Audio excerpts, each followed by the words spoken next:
So I've got my Willy Wonka golden ticket t-shirt on.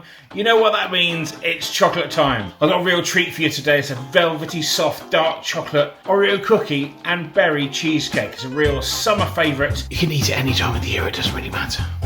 Okay, so we start by crushing the Oreo cookies down. Really get out some aggression on this. Then you add the melted butter.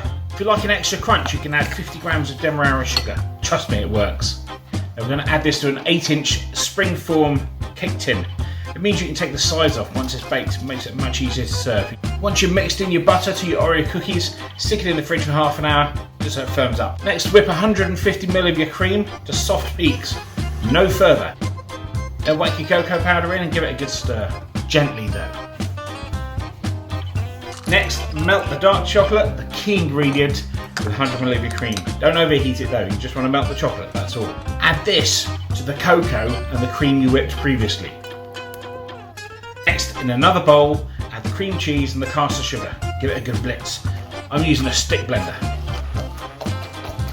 Do not use reduced fat cream cheese. If you want to use that in this recipe, it will not work. Do not bother. Once that's whisked in, add the chocolate mix from before and stir it all together. This is now the top of your cheesecake. To get the tin with your hardened base out of the fridge, put this on top, then smooth it all over.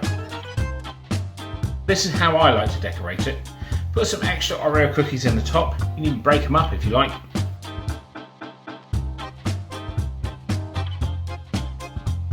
So around the outside I put some crushed up digestives and then finish it off with the berries.